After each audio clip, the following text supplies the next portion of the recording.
Meantime, the Cuban community is standing in solidarity with the Venezuelan people here in South Florida. President Trump has hinted this should be cause for concern for Cuba. CBS News Miami's Marybel Rodriguez is your reporter live in Little Havana as the crowd grows. Marybel, you talked with many people about this historic moment.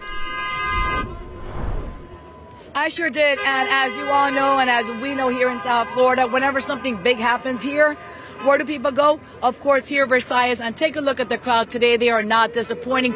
This is how it's been all day long since the news broke of Maduro's capture. The crowd has just gotten bigger and bigger. Take a look. You have flags from Cuba. You have flags from Venezuela. You have flags from all of Latin America. And also, not only do you have all these flags, but you have families who are here. There are families, generations, not only were they born in Venezuela, but many who were born here and are hoping to go back and meet their home country.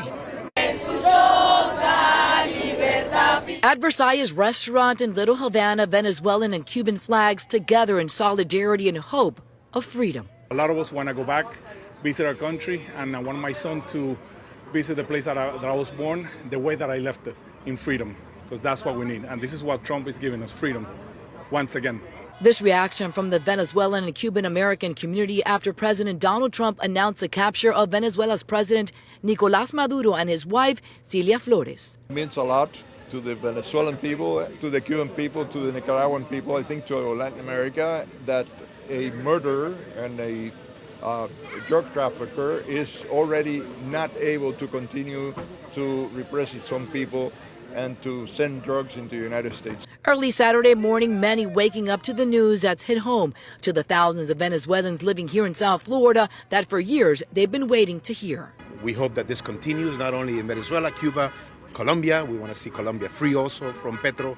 That's another narco terrorist, and we hope that Trump continues to do that, and we love what he's doing to the country.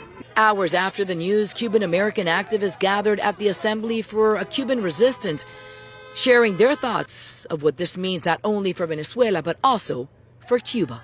It is a two-headed monster.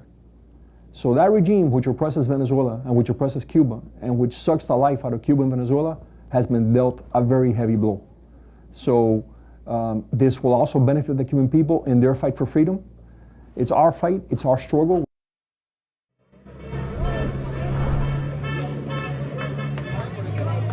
And about that generation that I mentioned earlier, I'm joined by Sandra and Francesca, mother and daughter. You are Colombian, but you're here why? I'm here because we're here to support our neighbors.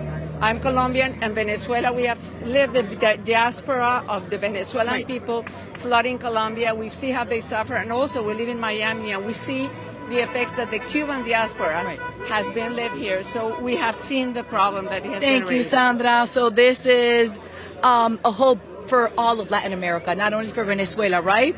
Absolutely. Thank you so much. Of course, we're going to be here all night long and bring you more from here, from Little Havana. For now, we're live at Versailles. Marybel Rodriguez, CBS News, Miami. Thank you. Thank you.